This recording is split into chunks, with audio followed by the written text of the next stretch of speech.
พระธรรมโรมบทที่5ข้อที่8ซึ่งได้กล่าวว่าดังนี้แต่พระเจ้าได้ทรงสำแดงให้พวกเฮาเห็นว่าพระองค์ทรงฮักพวกเฮาหลายเท่าใดคือขณะที่พวกเฮายังเป็นคนบาปอยู่นั้นพระคริสต์ได้ทรงยอมตายแทนเฮาทั้งหลายขอเชิญพี่น้องได้ร่วมใจกันภาวนาอธิษฐานพระเจ้าพระบิดาผู้ลูกโมทนาสาธุการสรรเสริญขอบพระคุณพระเจ้าสำหรับโอกาสที่พระองค์ได้จัดเตรียมแก่ผู้ลูกเขามาเพื่อขับไว้นมัสการพระองค์เวลานี้ขอให้องค์พระวิญญาณบริสุทธิ์เจ้าเจิมผู้ลูกทั้งหลายเปิดเผยขอรับลึกเกี่ยวกับนำพระทัยพระองค์ให้ผู้ลูกได้เข้าใจเพื่อพระคำนี้จะเกิดหักในหัวใจในชีวิตของผู้ลูกและก็จะเกิดผลด้วยผู้ลูกร่วมใจกันภาวนาอธิษฐานในพระนามพระเยซูคริสต์เจ้าอาเมนมียิ่งเศร้าผู้หนึ่งเนาะเพิ่นคอพอของเพิ่นบอกว่าเพราะข้อให้ลูกข้อกระแจรถของพอเนาะให้ลูกได้ขับรถอยู่ในหอมบานของเฮาแน่ลูกจะฝึกเนาะในการขับรถ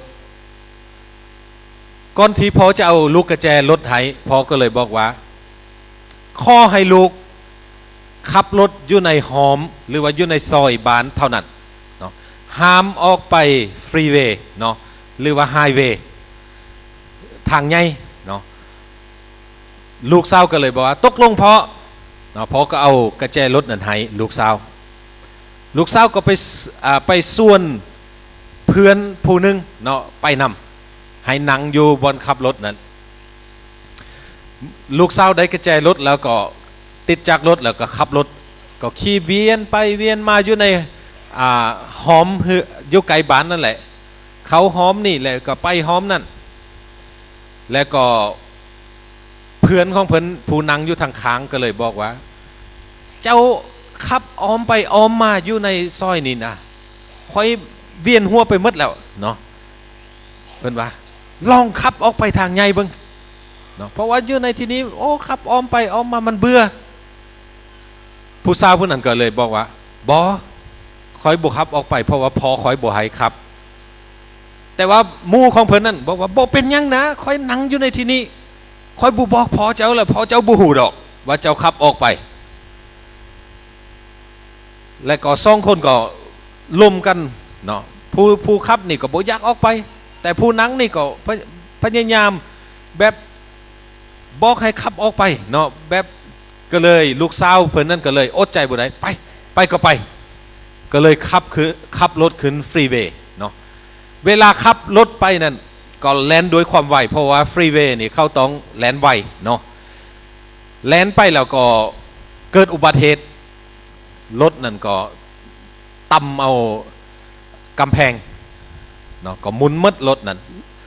ลูกสาวก็ไปหุ่มเมื่ออยู่ที่หงมอทางหงมอก็โทรศัพท์มาให้พ่อบอกว่าพ่อลูกสาวเจ้าเกิดอุบัติเหตุเนาะและพ่อก็เคี้ยวจับเอารถคันนึงอีกเนาะจับเอากระแจแล้วก็เอารถคันนึงขับไปที่หงมอเวลาไปฮอดหงมอพ่อนั่นก็แล่นเข้าไปกอดลูกเนาะว่าลูกเป็นอะไรลูกเจ็บไล่บ่ลูกเป็นหยังเนาะมีอันใดฮักบ่ก็เฮ็ดให้ลูกสาวนั่นตกใจเนาะแบบภาษาอังกฤษบอกว่าเซอร์ไพรส์เนาะลูกสาวนั่นก็เลยคิดบอกว่าเอ๊ะเป็นยังพอบ่หายเฮาเนาะเมื่อลูกสาวนั่นถามพ่อว่าพ่อเป็นยังพอบ่หายลูกบ่ฟังความพ่อลูกขับรถของพ่อไปอุบัติเหตุรถของพ่อก็เพหมด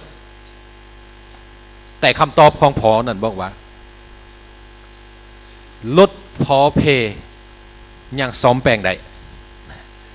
แต่ชีวิตของลูกสำคัญหลายสำหรับชีวิตของพ่อพ่อฮักลูกหลายกว่ารถของพ่อก็เฮ็ดให้ลูกสาวผู้นั้นกอดพ่อและก็ห้องไห้เนาะก็สารภาพขอโทษพ่อเนาะฉะนั้นอยู่ในพระคำของพระเจ้าที่พวกเฮาจะศึกษานำกันอยู่ในที่นี้เหมือนกันเฮาจะเห็นความฮักของพระเจ้าที่มี ต่อชีวิตของพวกเฮาทั้งหลายทั้งที่พวกเฮายังเป็นคนผิดบาปอยู่เป็นคนที่บ่เชื่อฟังพระเจ้าเป็นคนที่ต่อสู้พระเจ้าแต่ว่าความฮักของพระเจ้านั้นมีเสมอสำหรับชีวิตของพวกเฮาทั้งหลายเนาะฉะนั้นในเช้าวันนี้อยากจะนำเอาพระคำนี้มาแบ่งปันซึ่งใส่หัวข้อบอกว่าความฮักของพระเจ้าที่มีสำหรับชีวิตของพวกเฮาทั้งหลายเฮาจะเบิ่งความฮักของพระเจ้ายิ่งใหญ่ขนาดไรสำหรับชีวิตของพวกเฮาอยู่ในพระคำที่อ่านไปอยู่ในที่นั้นเว้าถึงความฮักของพระเจ้าเนาะและก็เว้าถึงความบาปของมนุษย์อยู่ในที่นี้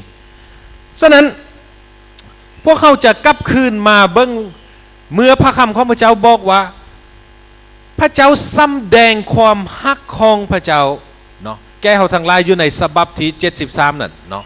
แต่ฝ่ายพระเจ้าทรงสำแดงความฮักของพระองค์แก่เฮาทั้งหลายคือขณะที่เฮายังเป็นคนผิดบาปอยู่นั่นเห็นว่าพระคัมภีร์ตอนนี้ขณะที่เฮาเป็นคนผิดบาปอยู่นั่นฉะนั้นเฮาจะมาเบิ่งอยู่ในที่นี้ความบาปอยู่ในที่นั้นคืออันใดให้พวกเฮาได้ย้อนกลับคืนไปอยู่ในพระคำของพระเจ้าอยู่ในพระคัมภีร์เดิมเนาะซึ่งพวกเฮาจะเห็นว่าความฮักความผิดบาปของมนุษย์นั่นคืออันใดอยู่ในพระธรรมปฐมกาลบทที่3ข้อที่1ถึงข้อที่13นั้นพวกเฮาจะเห็นเว้าถึงเรื่องอาดัมกับเอวาอยู่ในที่นั้นเนาะคือเขาบ่เชื่อฟังพระเจ้าอยู่ในที่นั้นฉะนั้นเมื่อเขาบ่เชื่อฟังพระเจ้าแล้วโทษของเขานี่หนักหลายเนาะโทษของอาดัมนี่หนักหลายโทษของอาดัมกับเอวานี่เป็นโทษที่ใหญ่เนาะเป็นอย่างจริงเป็นโทษที่ใหญ่เนาะโทษของอาดัมกับเอวาเนี่ยเป็นอย่างจริงใหญ่พวกเขาจะเห็นอยู่ในพระธรรมปฐมกาลอยู่ในที่นี้แหละพระเจ้าได้เอาเมื่อพระเจ้าสร้างอาดัมเอวาเรียบร้อยแล้วเนาะพระองค์ก็เอาเข้าไปอยู่ที่สวนเอเดนให้ไปอยู่ในสวนเอเดนที่เอิ้นว่าดินแดนบรมสุขเสริมอยู่ในที่นั้นเนาะอยากกินยังก็ได้และเป็นดินแดนแห่งความสงบเนาะเป็นดินแดนแห่งสันติสุขอยู่ในที่นั้นและก็อยู่กับองค์พระผู้เป็นเจ้าอยู่ในที่นั้นมีความสัมพันธ์ที่ดีมีความสามัคคีทำกันเนาะหมายความว่าเวลาอยู่ในสวนเอเดนอยู่ในที่นั้นเขามีชีวิตอันตลอดไปอยู่ในที่นี้ชีวิตอันตลอดไปเป็นนิจเนาะอยู่ในที่นั้นด้วยความซื่นชมยินดีแต่ว่าเขาขัดขืนคำสั่งของพระเจ้าเนาะพระเจ้าเอาเขาไปอยู่ในส่วนนั้นก็จริงแต่พระเจ้ามีระเบียบหรือว่ามีกฎห้ามอยู่ในที่นั้นเนาะคือพระเจ้าบอกว่ามักไม่อยู่ทุกตนที่อยู่ในส่วนนี่เจ้ากินได้หมดเว้นไว้แต่ตนที่อยู่ใจกลางส่วนเท่านั้นคือมักไม่ที่ให้หูดีและซัวเนาะหรือจะบอกว่าต้นไม้แห่งความตายอยู่ในที่นั้นต้นนั้นห้ามบ่ให้กินแต่ว่าเอวาเนาะก็ไปเสือฟังความของซาตานวิญญาณซัวอยู่ในที่นั้นก็เลยไปเอามากใหม่นั้นมากินและตัวเองกินแล้วก็เอาไปให้อาดัมกินอาดัมก็กินหลังจากกินแล้วเขาก็มาเบิ่งว่าโอ้ยเขาเปื่อยกายอยู่มีความละอายมีความหูซึกอายขึ้นมาเนาะก็ไปหลี่ซ้อนอยู่ผมใหม่เอาใหม่มาปกบังหางกายอันดาอายของเขาถ้าเขาจะมาเบิ่งอยู่ในที่นี้เป็นยังถ้าพวกเขามาคิดเบิ่งเนาะมากใหม่มากเดียวเป็นยังโทษจริงไงแท้เพียงแต่กินมากใหม่มากเดียวแต่ว่าโทษนั่นใหญ่หลายถ้าเขาจะไปซื้อมากใหม่ไปซื้อมากแอปเปิลอยู่ตลาดกิโลนึง12,000 กีบหรือว่ากิโลนึง15,000 กีบได้ประมาณ5 หน่วยเนาะกิโลนึงแล้วคันสิเว้าแล้วมากนึง 3,000 กีบคันว่ากิโลนึง15,000แล้วได้5 หน่วยเนาะมากนึง 3,000 กีบมากินราคาถึกๆแต่ว่าโทษที่ได้รับนี่คือมันใหญ่แท้ ถ้าพวกเขาอยู่บ้านต้นนาบ้านผู้ปกครองใจเท่าเนาะมีมักน้ำนมอยู่ในที่นั้นคันคนไปลักกินนี่ผู้ปกครองใจบ่เบายังดอกคิดรถ บูบจับไปใส่คุกดอกแม่นบ่อยู่ในที่นั้นมักลำไยอยู่ในที่นั้นเฮาเบิ่งเหมือนกับว่ามากใหม่น้อยๆเนาะบ่มีราคาแพงแต่ว่าโทษที่เขาได้รับคือมันใหญ่แท้อยู่ในที่นี้เหตุผลเนาะโทษของอาดัมกับเอวาใหญ่เพราะเป็นโทษที่บ่เชื่อฟังพระเจ้าขัดขืนคำสั่งของพระเจ้าฉะนั้นการบ่เชื่อฟังพระเจ้านี่เป็นโทษใหญ่เนาะเป็นโทษที่หนักหลายการที่ขัดขืนขอคำสั่งของพระเจ้านะเป็นโทษที่จะต้องตายเนาะจะนำความตายมาสู่ชีวิตของเขาได้โทษอยู่ในที่นั้นฉะนั้นบาปของการบ่เชื่อฟังพระเจ้านี่นำความตายมาสู่ชีวิตของเขาฉะนั้นอยู่ในข้อที่3เนาะปฐมกาลบทที่3ข้อที่3พระเจ้าได้บอกกับเขาบอกว่าห้ามบ่ให้กินถ้าพวกเจ้ากินเมื่อใดจะตายพระคัมภีร์ว่าฉะนั้นพวกเขาจะเห็นใดอยู่ในที่นี้สังเกตเบิ่งเวลาเขากินเอวากินเขาไปอาดัมกินเขาไปเขาก็ยังบ่ตายเด้เนาะอยู่ในที่นั้นเขาบ่ได้ตายลงเด้แต่ให้พวกเขาได้เบิ่งอย่างนี้เข้าความหมายของคำว่าตายของพระเจ้าอยู่ในที่นั้นคือว่าเจ้าต้องถึกแยกจากพระเจ้าตลอดไปเป็นนิจความสัมพันธ์ของเจ้าถึกตัดขาดความสามัคคีธรรมของเจ้ากับพระเจ้าถึกตัดขาดและเจ้าบ่สามารถที่จะไปอยู่กับพระเจ้าใดหมายความว่าเจ้าถึงแยกจากพระเจ้าความตายคำว่าตายอยู่ในที่นั้นและอีกอันนึงคำว่าตายอยู่ในที่นั้นก็คือบ่ได้ตายบาดเดียวแต่ว่าความตายนั้นเขามาสู่ชีวิตของเจ้าเหมือนกับพวกเขาตัดต้นใหม่เนาะถ้าพี่น้องไปตัดต้นใหม่ไหมเวลาตัดต้นไม้ล่มลงพี่น้องว่ามันเหี่ยวหรือว่าแห้วเขาบาดเดียวแล้วก็ตายไปบ่ฮะอาจารย์ยกตัวอย่างอยู่ในที่นี้เขาก็ตัดมาใส่อยู่ในที่นี้พี่น้องเบิ่งยังเขี้ยวอยู่แม่นบ่อยู่ในที่นี้มันบ่ได้ตายบาดเดียวเลยได้อยู่ในที่นี้แต่ว่ามันจะตายบ่อยู่ในที่นี้อาจารย์คิดว่าบ่เกิน3 มื้อเรื่องเขาลดเนาะแม่นบ่บ่เกินอาทิตย์นึงเอาไปจุดไฟได้ลดเอาไปเผาไฟได้ลดความตายได้เขามาอยู่ได้เลยในชีวิตอยู่ในที่นี้ฉะนั้น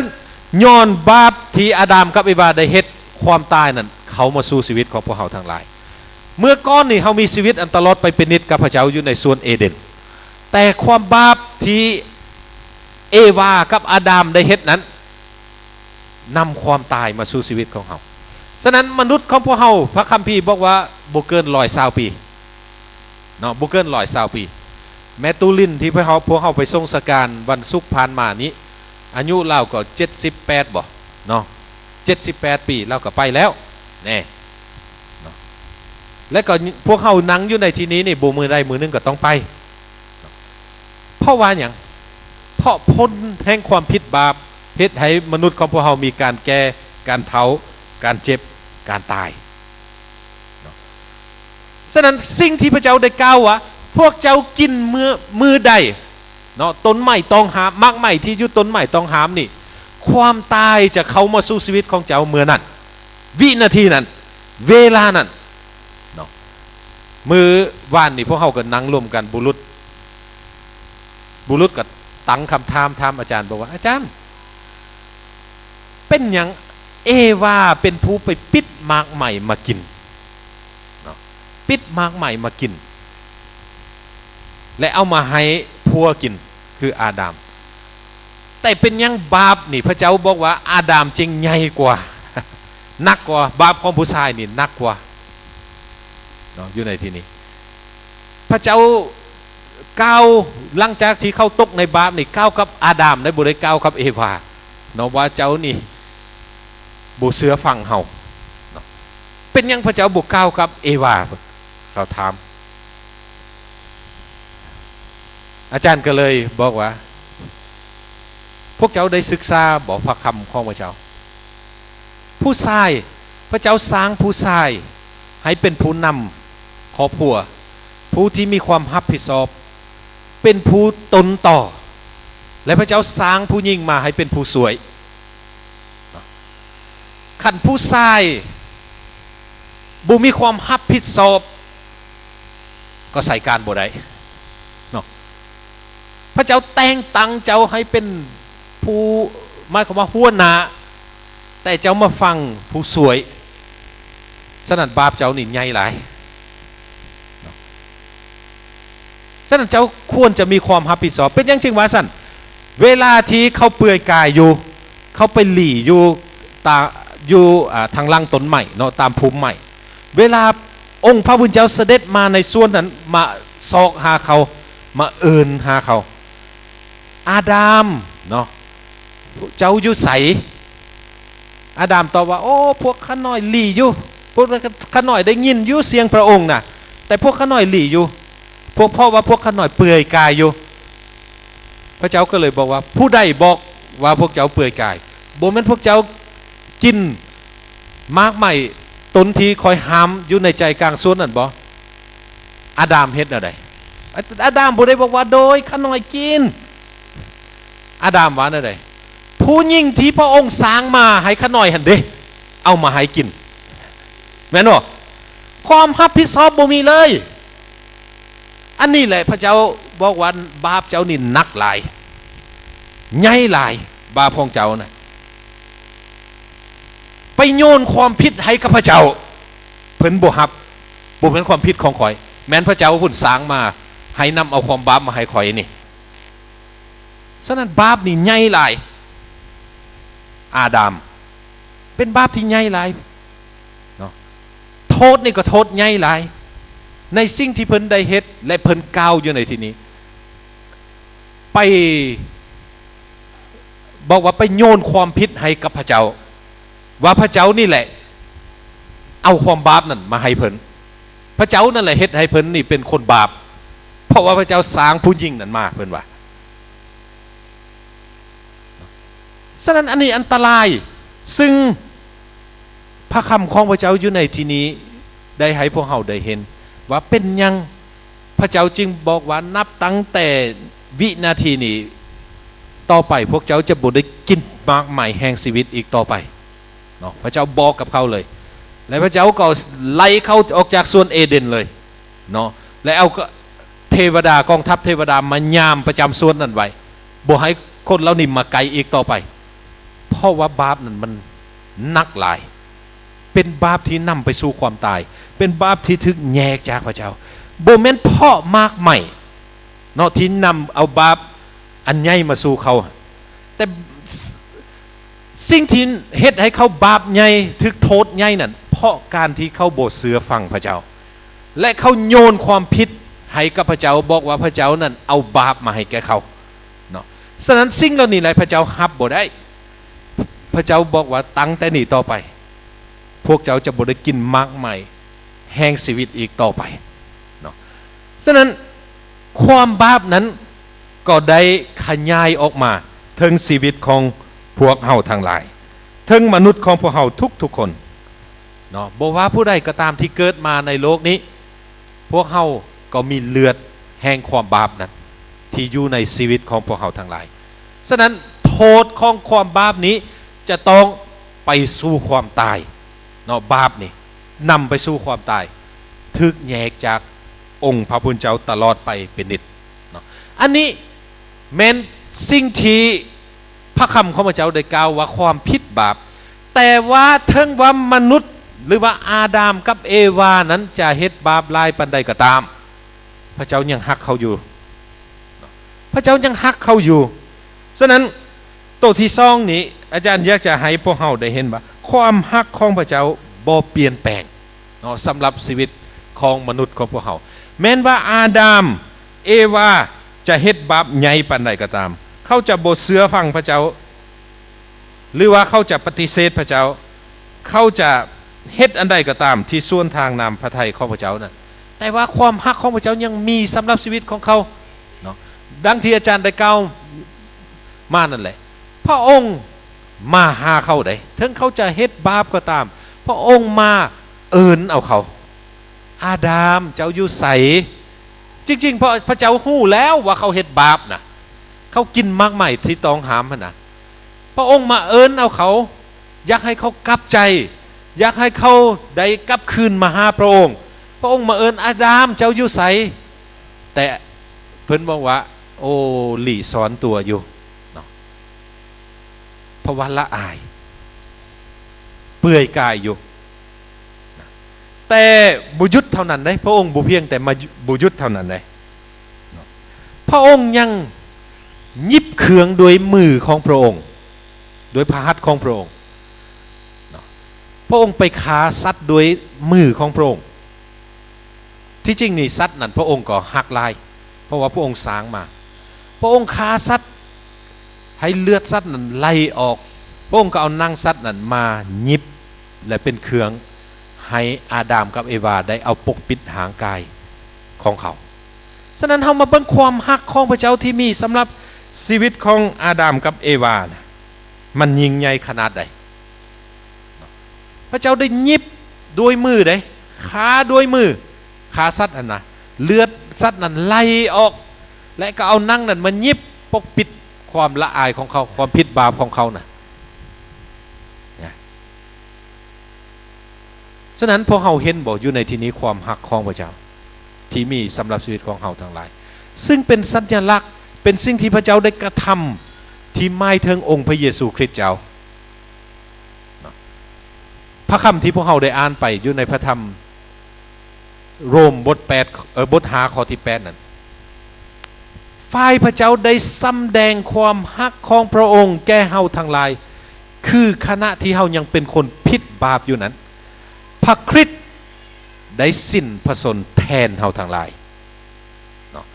และพระธรรมโยฮันบท3ข้อ16บอกว่าเพราะว่าพระเจ้าทรงฮักโลกจนได้ประทานพระบุตรองค์เดียวของพระองค์เพื่อทุกคนที่วางใจ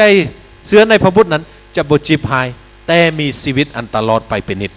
แม่นบ่อยู่ในที่นั้นฉะนั้นพระเจ้าได้ฆ่าสัตว์ด้วยมือของพระองค์เอานางสัตว์มันยิบ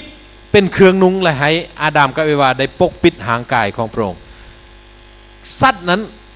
เล็งถึงองค์พระเยซูคริสต์เจ้าที่พระองค์จะต้องถึกประหารที่ถึงไม้กางเขนเวลาที่พระองค์ถึกครึ่งใบที่ไม้กางเขนนั้นพระองค์ภาวนาที่ทานหวานอะไรพระบิดาจะเป็นยังพระองค์จริงปะถิมขน้อยแม่นบอกพระเยซูห้องออกอยู่ในที่นั้นพระบิดาปะถิมพระองค์พระเยซูคริสต์เจ้าเพราะว่าความบาปของเฮานี่ใหญ่หลายพระเยซูแบกความบาปของเฮาพระองค์เลี้ยวไปพระเจ้าอยู่ถึงสวรรค์เลี้ยวเบิ่งพระเยซูเห็นแต่ความบาปเต็มไปหมดที่พระเยซูแบกอยู่น่ะเนาะอยู่ในที่นั้นพระองค์ปล่อยให้พระเยซูได้ทำงานการไถ่ของพระองค์ให้สำเร็จที่ถึงไม้กางเขนนั้นเหมือนกับพระองค์ฆ่าสัตว์นี่ด้วยโอ้ขัดสิเว้านี่ด้วยเอิ้นว่าใจที่โศกเศร้าพระองค์บุยักขาดอกสัตว์ที่พระองค์สร้างมานะแต่จำเป็นต้องขาเพื่อจะได้เอานั่งนั้นมาปกปิดหางกายของมนุษย์เฮาและพระบุตรองค์เดียวของพระองค์ก็หักลายพระองค์โอ้หักลายพระบุตรองค์เดียวนี่แต่พระองค์ยอมเสียสละเนาะประทานพระบุตรนั้นมาให้แก่พวกเฮาทั้งหลายนะ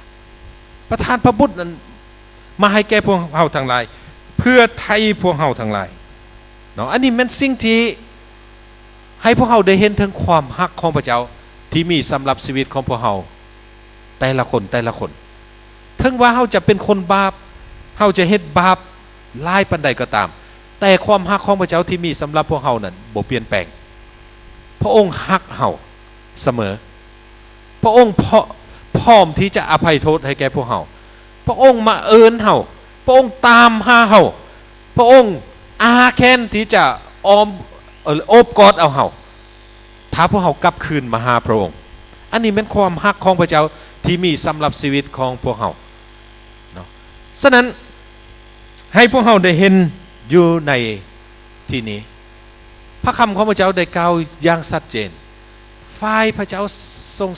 ซ้ำแดงความฮักของพระองค์ให้แก่พวกเฮาทั้งหลายคือขณะที่เฮายังเป็นคนบาปอยู่นั้นฉะนั้นอยู่ในที่นี้เฮาจะเห็นว่าพระองค์บ่สนใจว่าเจ้าจะน่าฮักหรือว่าบ่น่าฮักหน้าตาของเจ้าจะเป็นแบบใดเจ้าจะเป็นคนดีหรือว่าคนชั่วเจ้าจะมีฐานะแบบใดพระองค์ฮักทุกคนเสมอกันพระองค์ฮักทุกคนเสมอกันและความฮักของพระองค์เจ้าเนี่ยบ่เปลี่ยนแปลงจักเถื่ออีกนะฉะนั้นอันนี้เป็นความฮักที่ยิ่งใหญ่สำหรับชีวิตของพวกเราถ้าพวกเราได้ความฮักนี้เนี่ยเป็นความฮักที่บ่มีผู้ใดที่จะเอาออกจากชีวิตของเราได้ซึ่งเป็นความฮักที่ประเสริฐหลายเป็นความฮักที่มีคุณค่าหลายสำหรับชีวิตของพวกเราทั้งหลายแต่หลายครั้งพวกเราเมินเฉยพวกเราปะทิมความฮักนี่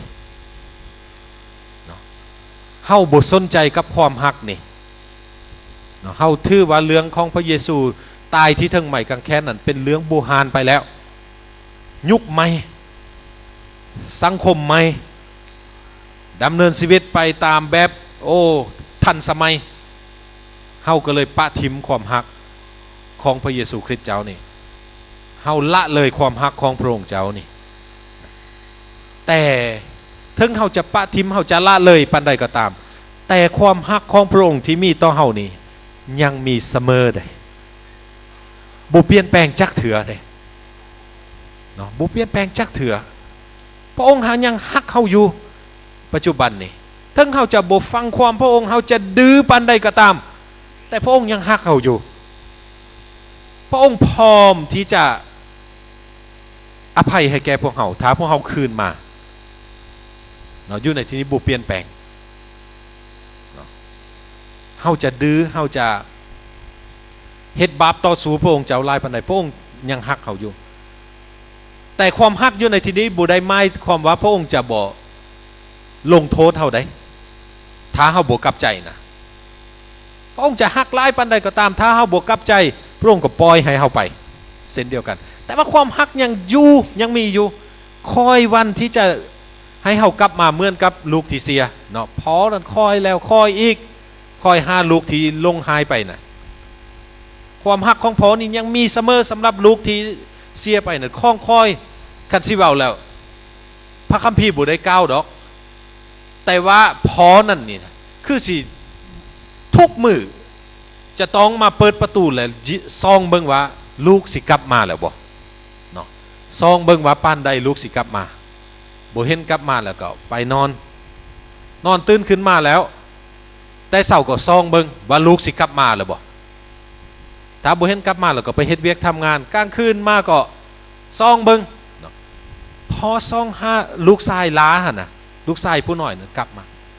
จนมือสุดท้ายที่เห็นกลับมาแต่ไกลๆเนาะพระคัมภีร์ว่า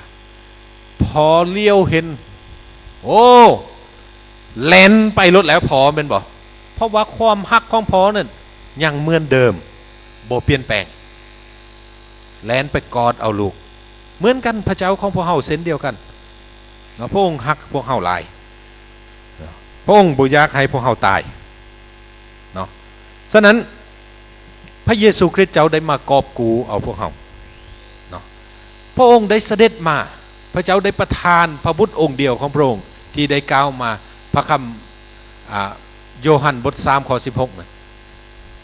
พระเยซูได้มากอบกูเอาพวกเฮาทั้งหลายสิ่งที่พวกเขาได้สูญเสียไปจากพ่อเขาแม่เดิมเนาะคืออาดัมกับเอวาที่บ่เชื่อฟังพระเจ้าที่เฮ็ดบาปต่อสู้พระเจ้านั้นพระเยซูได้กล่าวอยู่ในพระธรรมโยฮันบท10ข้อ10เนาะขโมยมาก็เพียงแต่จะฆ่าจะลักและทำลายเท่านั้นแต่ฝ่ายเฮาได้มาเพื่อเขาจะได้ชีวิตและจะได้ชีวิตอย่างครบบริบูรณ์คำว่าครบบริบูรณ์หมายความว่าสิ่งที่พวกเขาสูญเสียไปเมื่อก่อนนั้นจะได้คืนมาหมดคำว่าบริบูรณ์บ่ขาดแม้แต่สิ่งใดเลยเนาะสิ่งที่พวกเขาสูญเสียไป เมื่อก่อนที่อาดัมกับเอวาอยู่ในสวนเอเดนเขามีหยังเขามีชีวิตอันตลอดไปเป็นนิจเขามีสันติสุขเขามีความสัมพันธ์กับองค์พระผู้เป็นเจ้าเขามีความสามัคคีธรรมกับองค์พระผู้เป็นเจ้าเขาอยู่ในความเจริญหุ่งเหืองเขาอยากกินหยังก็ได้อยากได้หยังก็ได้หมดอยู่ในสวนเอเดนตอนที่เขายังบ่เฮ็ดบาปนั้นแต่เมื่อเขาเฮ็ดบาปสูญเสียไปหมดถึกลักไปหมดขโมยลักไปหมดเนาะขโมยมาเพียงแต่จะขาจะลักทำลายแต่พระเยซูมาบัดนี้พระเยซูมากอบกูเอาสิ่งเหล่านั้นคืนมาให้แก่พวกเฮาฝ่ายเฮาได้มาพระเยซูบอกว่าฝ่ายพระเยซูได้มาเพื่อเขาจะได้ชีวิตอันตลอดไปเป็นนิจที่สูญเสียไปนั้นจะได้กลับคืนมาและได้ชีวิตอย่างครบบริบูรณ์หมายความว่าทุกอย่างที่สูญเสียไปนั้นพระองค์กอบกูคืนมาให้แก่พวกเฮาทั้งหลายฉะนั้นความฮักของพระเจ้าที่มีต่อพวกเฮาที่ได้ทรงพระเยซูคริสต์เจ้าลงมาเพื่อกอบกูพวกเฮาทั้งหลายเนาะเพื่อกอบกูพวกเฮาทั้งหลายพี่น้องได้เล่าไปในมื้อนี้เนาะอยู่ในพระธรรมโกโลสายบท1ข้อ20นะโดยพระบุตรนั้นเนาะเฮ็ดให้ทุกสิ่งบ่ว่าจะเป็นอยู่ในโลกนี้อยู่ในสวรรค์ได้คืนดีกับพระเจ้าแม่นบ่และพระองค์นั้นเฮ็ดให้เกิดสันติภาพด้วยพระโลหิตของพระองค์ที่ถึงไม้กางเขนของพระองค์นั้นฉะนั้นพระองค์เฮ็ดให้พวกเราคืนดีกับพระเจ้าพระองค์พระเยซูคริสต์เจ้านี้ได้เฮ็ดให้เกิดสันติภาพเนาะโดยพระโลหิตของพระองค์ฉะนั้นพระองค์จะเปลี่ยนแปลงหางกายอันต่ำต้อยของพวกเราหลังจากที่หางกายทิพย์ของพวกเราเนาะได้สูญเสียไปหางกายแห่งสวรรค์ได้สูญเสียไปหลังจากความบาปอยู่ที่สวนเอเดนนั้นคืออาดัมกับเอวานั้นหางกายของเฮานี้บ่เกิน120 ปีเนาะพระคัมภีร์ว่าแต่อยู่ในพระธรรมฟิลิปปอยบท3ข้อ21พระองค์บอกว่าพระองค์จะเปลี่ยนแปลงหางกายอันต่ำต้อยของพวกเฮานี้ให้เป็นหางกายอันทรงสง่าราศีเนาะคือกับองค์พระเยซูคริสต์เจ้าหมายความว่าหางกายที่พวกเราจะต้องตาย120 ปีตายไปฝังไว้ที่ดินแต่พระเยซูจะเอาหางกายใหม่มาสวมแทนให้แก่พวกเราหางกายนั้นเฮาจึงสามารถเข้าไปแผ่นดินสวรรค์ของพระเจ้าได้นะฉะนั้นพระองค์นำเอาคืนมาให้แก่พวกเราทั้งหลายในสิ่งเหล่านี้เนาะฉะนั้นพระองค์จะเสด็จมารับพวกเราเนาะ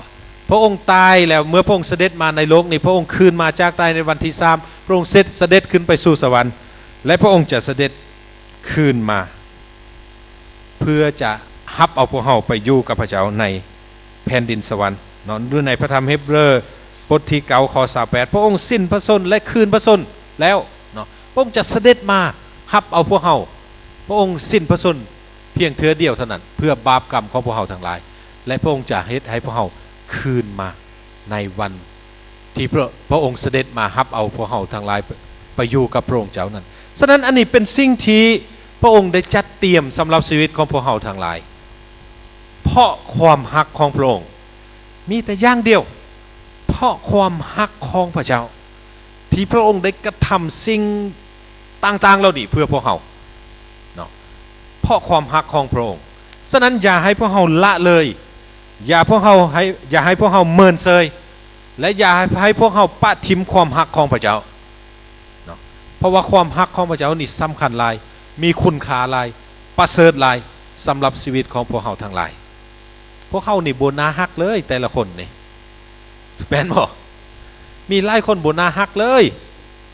เพราะว่ายังเฮ็ดบาปหลายบางคนนี่ก็ด่าหลายบางคนก็ปล่อยหลายแม่นบ่บางคนก็เป็นลักของคนอื่นแม่นบ่บางคนก็ตัวคนอื่นหลอกลวงคนอื่นในผ่านมาน่ะบ่น่าฮักเลยแต่ว่าพระเจ้ายังฮักเขาอยู่และพระองค์พร้อมแล้วที่จะเปลี่ยนแปลงชีวิตของพวกเราทั้งหลายด้วยความฮักของพระองค์เจ้านะฉะนั้นให้พวกเราได้รับความฮักของพระองค์ เขามาในชีวิตของพวกเราเนาะฮับเอาความฮักของพระองค์เขามาในชีวิตของพวกเราเพราะพระเยซูคริสต์เจ้าได้ซ้ำแดงความฮักนั่นแหละให้แก่พวกเราทั้งหลายเฮาจริงได้หู้จักความฮักอันยิ่งใหญ่ของพระเจ้าโดยพระเยซูคริสต์เจ้าผู้ที่ถึกขึงไว้ที่ไม้กางเขนเป็นคืนมาในวันที่3เสด็จขึ้นไปสู่สวรรค์และพระองค์จะกลับมาอีกในวันหนึ่งข้างหน้าแต่ว่าพวกเราบ่ฮู้ว่าจะมาเมื่อใดแต่จะมาแน่ๆเนาะให้พวกเราได้รับเอาความฮักของพระองค์เจ้านี่เนาะฉะนั้นบทเรียนสำหรับพวกเราในเสาร์วันนี้ถ้าพวกเราบ่อยากตายเนาะต้องเชื่อฟังพระเจ้าเพราะถ้าบ่เชื่อฟังพระเจ้าการบ่เชื่อฟังนั้นนำความตายมาสู่ชีวิตคันสิเว้าอีกอย่างนึงเมื่อเฮาเฮ็ดผิดเฮาต้องยอมรับผิดอย่าไปโยนความผิดให้แก่คนอื่นเนาะเมื่อเฮ็ดผิดแล้วต้องสารภาพยอมรับผิดแต่หลายคนพวกเฮามักแก้ตัวมักโยนความผิดให้แก่คนอื่นตัวเองบ่ยอมรับว่าตัวเองผิดอันนี้เป็นความผิดพลาดอันใหญ่สำหรับชีวิตของอาดัมเนาะที่ได้เฮ็ดซึ่งเป็นแบบอย่างให้แก่พวกเฮาอย่าเอาตามเนาะอาดัมเมื่อเฮาเฮ็ดผิดเฮาต้องยอมผิดเนาะอย่าไปโยนความผิดให้แก่คนอื่นอย่าพยายามหาเหตุผลมาแก้ตัวอันนี้เป็นนำพระทัยของพระเจ้าถ้าพวกเฮาสารภาพเฮายอมผิดพระเจ้าบอกว่าเฮาจะคืนดีกับพระองค์เจ้าได้แต่ถ้าพวกเฮาพยายามปัดปลายความผิดไปให้แก่คนอื่นความผิดก็ยังอยู่ในตัวของพวกเฮาและเฮาจะถูกไล่ออกจากสวนเอเดนเนาะฉะนั้นอันนี้เป็นบทเรียนอันที่1บทเรียนอันที่2อันที่2ไปแล้วเนาะที่อาจารย์เบาอยู่ในบางกี้นี้ถ้าเฮ็ดผิดต้องสารภาพเนาะกลับใจใหม่เนาะเสียงเอิ้นที่เต็มไปด้วยความฮักของพระเจ้ามาถึงพวกเฮาแล้วเนาะอันนี้แม่นพระเจ้าเอิ้นเฮาแล้วเมื่อเฮ็ดผิดก็ต้องเสียงพระเจ้าเอิ้นอยู่กลับใจสารภาพเฮาอยู่ในที่นี้แล้วเฮากำลังยืนเคาะอยู่ที่ประตูถ้าผู้ใดได้ยินเสียงของเฮาเปิดประตูเฮาจะเข้าไปหาผู้นั้นพระนิมิตบท3ข้อ20นะเนาะเคาะประตูเนาะและบทเรียนอันที่3สำหรับพวกเฮาอาดัมเนาะหรือว่าความบาปอยู่ในที่นี้นำความตายมาสู่ชีวิตเฮาแต่พระเยซูมานั้นเนาะได้มาเพื่อเฮาจะได้ชีวิตอันตลอดไปเป็นนิจอาดัมนำความตายมาสู่ชีวิตของพวกเฮาแต่พระเยซูมาพระเยซูเอาชีวิตอันตลอดไปเป็นนิจมาให้แก่พวกเฮาทั้งหลายบทเรียนสุดท้ายสำหรับพวกเฮาทั้งหลายพระเยซูเนาะช่วยกอบกู้เฮาให้มีชีวิตบ่มีผู้ใดเนาะที่จะสามารถให้ชีวิตอันตลอดไปเป็นนิจแก่พวกเฮาทั้งหลายเมื่อเช้านี้อาจารย์ก็ได้สอนไปแล้วเนาะอยู่ในพระธรรม1 โยฮันบท5ข้อที่20เนาะอาจารย์ก็ได้ยกมาเหมือนกันและก็อยู่ในที่นี้ก็โยฮันบท11ข้อ25 26เนาะผู้ที่เชื่อในพระเยซูคริสต์นั้นถึงว่าตายไปแล้วก็ยังมีชีวิตอยู่เนาะและผู้ที่เชื่อไว้วางใจในพระองค์เจ้านั้นจะบ่ตายจักเถื่อเนาะพระเยซูได้กล่าวอยู่ในโยฮันบทที่11ข้อ25 26นั้นและ1 โยฮันบทที่5ข้อที่20พระบุตรของพระเจ้าเสด็จมาเนาะพระองค์ได้เอาสติปัญญามาให้แก่พวกเฮาทั้งหลายเพื่อเฮาจะได้รู้จักกับพระเจ้าองค์เที่ยงแท้เนาะพระเจ้าองค์เที่ยงแท้นั้นคือพระเยซูเนาะและพระองค์เป็นชีวิตนิรันดรนะฉะนั้นพระองค์พระเยซูเป็นพระเจ้าองค์เที่ยงแท้เป็นชีวิตนิรันดร